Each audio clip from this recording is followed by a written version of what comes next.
Welcome to St Kilda Shul's Kabbalat Shabbat service. This week we read a double parsha, Chukat Balak.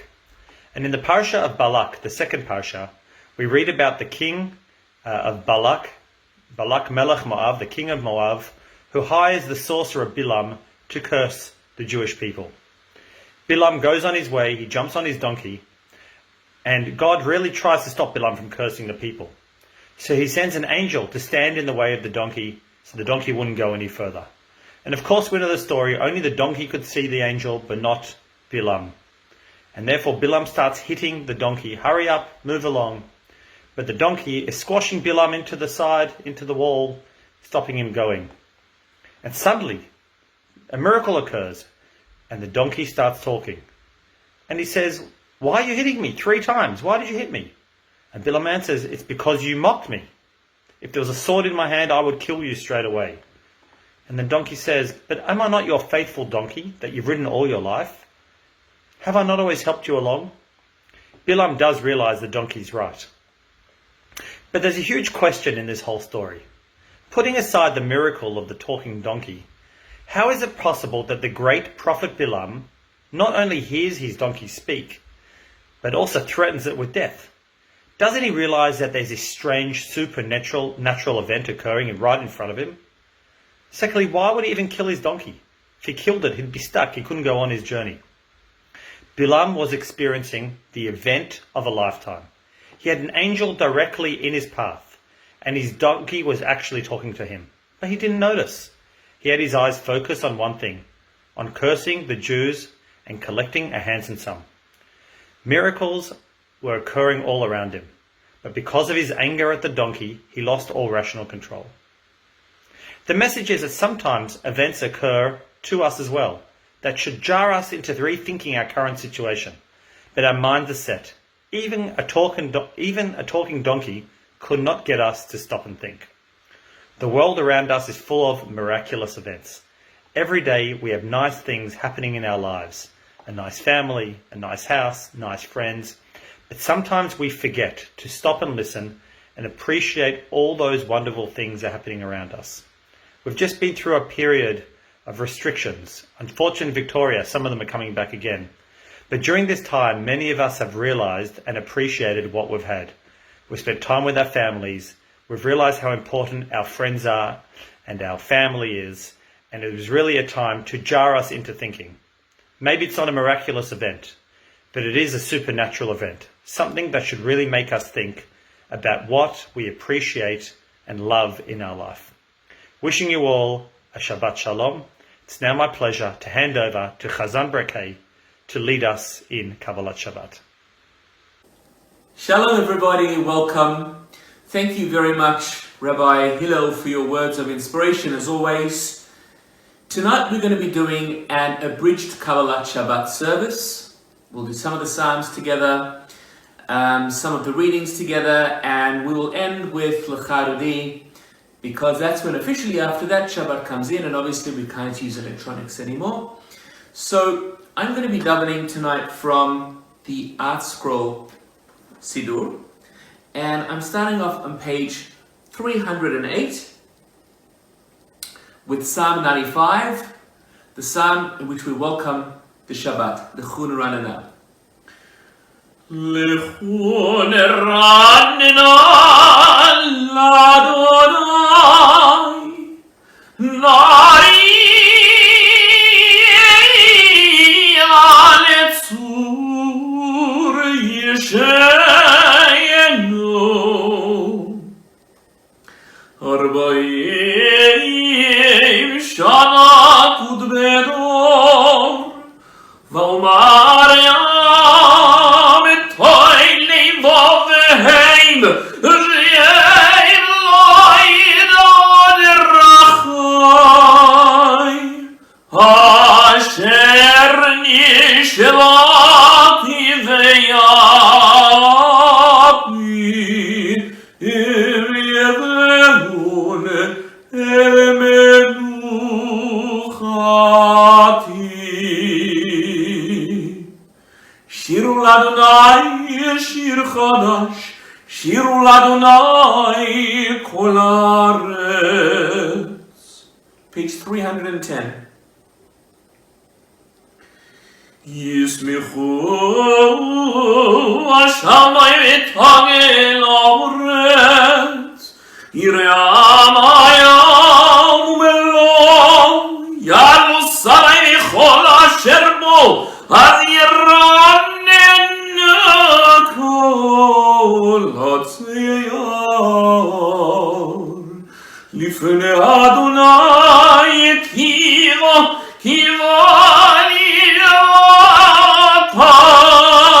הארץ, ישפוט תבל בצדק,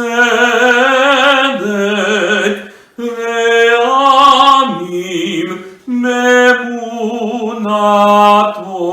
אדוני מנהל הארץ ישמחו עם רבים. Bottom of page 310.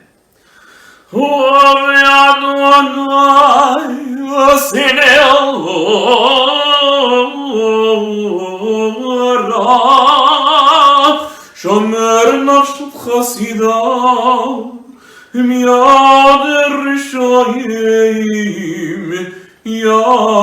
יצילם. אור זרוע לצדיק ולישרי שמחו צדיקים באדוני ויודו לזכר קודשו. page 312. מזמור שירו לאדוני שיר חדש כי נפלאות הארץ. מהרוד עמך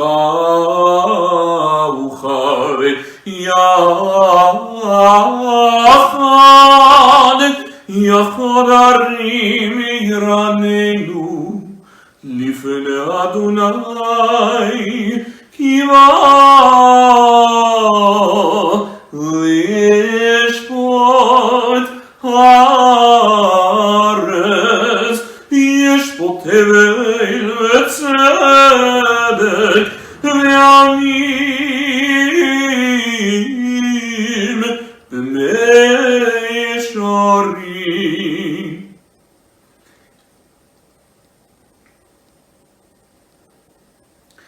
אדוני אלינו אתה ניתם, אל נושא איתליים ונוקם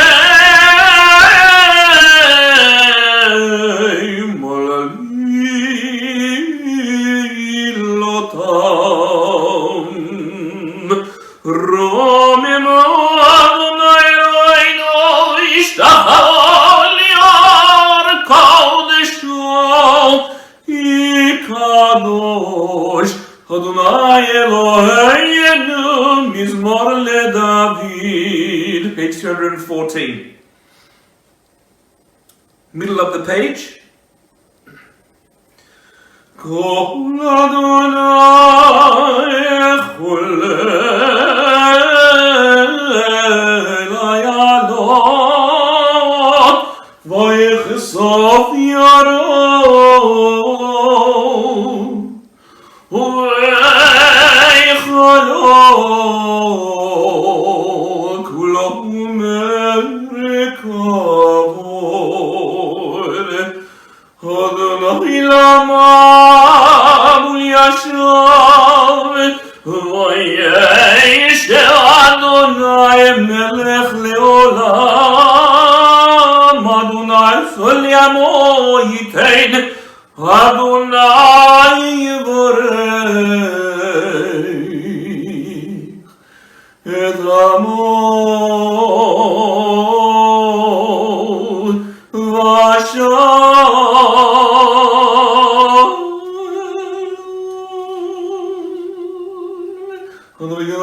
page 314. Baruch shel kevod malchuto leolam ועד.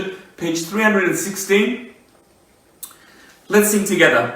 לך דודי לקראת קהלה פני שבת נקבלה, לך דודי לקראת קלה.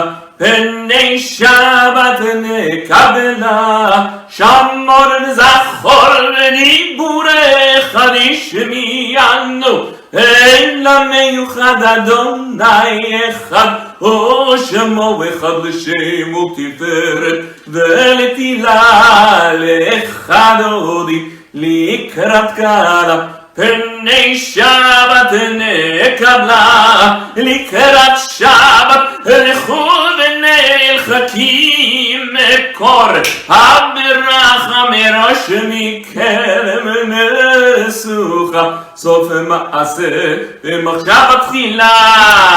לך דודי לקראת קלה, פני שבת נקבלה. מקדש מלך עיר מלוך הקום ביצעיר, תוך אף רב לך שבט מעמק הבכה, והוא יחמול עלייך חמלה. לך דודי לקראת קלה, פני שבת נקבלה. התנערי מעפרתו מלבשי בגרב, תפתח מיד בן ישי בית הלחמי קורבן נשיגי עלי. לך דודי לקראת קלה, פני שבת נקבלה. התעוררי תתעוררי כי באורך קומי אורי אורי אורי, שיר דבר כבוד אדוני עלייך נגלה. לך דודי לקראת קלה, פני שבת נקבלה. Page 318, second verse. לא לא לא לא תבשי ולא תקל מממה, תשתוכחי ומטמי ויחסו עניי עמי, ונבנתה עיר אל תילה. לך דודי לקראת קלה, פני שבת נקבלה. Next verse. והיו למשיסה שובוסייך, ורחקו כל מבולייך. יסיס עלייך אל אלוהייך, כי משוש חתן קלה. לך דודי לקראת קלה, פני שבת נקבלה. ימין ושמאל תפאורוצי, ואת אדוני תריצי. היד ישפן פרצי, ונשמחה ונגילה. לך דודי לקראת קלה, פני שבת נקבלה. פוי ושלום עטרת פלה, גם בשמחה ובצלה. תוך אמוני עם סגולה, איי בואי חלה. לך דודי לקראת קלה, פני שבת נקבלה. שבת שלום ומבורך.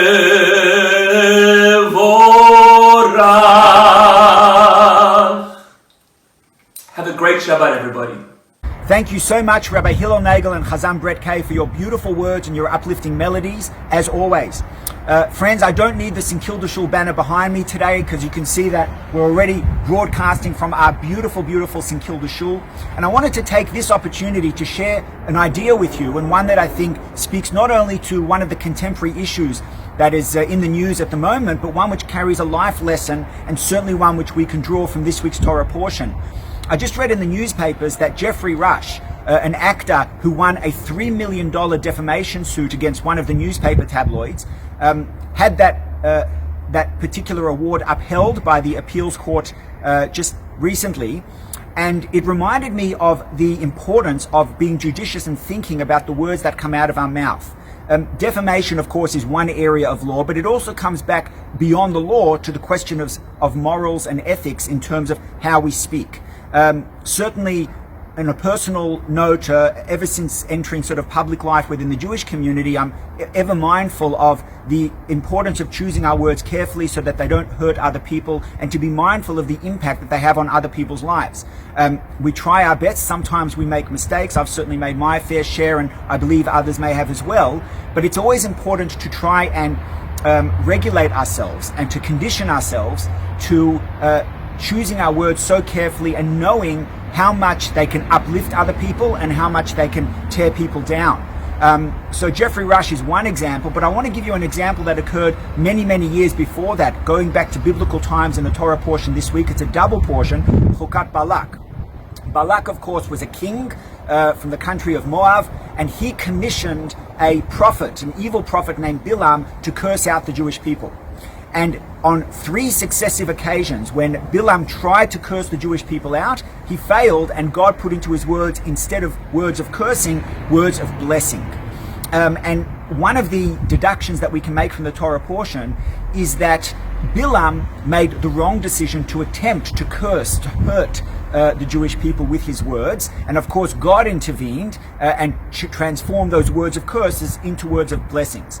But nowadays, God operates in a more concealed context, and he doesn't necessarily intervene in our daily conversations, which means the onus is on us to choose our words carefully. So if we ever feel a rush to curse someone else out, or to, even if it's not to their face, even if it's just the typical Lashon Hara, the gossip and the tabloid stuff and the gutter stuff that goes on, behind the scenes and in WhatsApp groups and, the little schmoozes that we have at the supermarket aisle and all that sort of thing, just be mindful of how cutting those words can be. And I'm speaking to myself as well, to all of us, to take on this message. God is not going to intervene now in our relationships and in our communications. We need to do it ourselves. Let's make the right choices. Let's learn the mistakes of others and try and ensure that we don't make those mistakes ourselves. And most importantly, to use our words for the positive, to help people, to bless people, to compliment people, to uplift people, because doing that, even just with a simple smile, can make a world of difference to another person's life. With that, I wish each of you a wonderful Shabbat.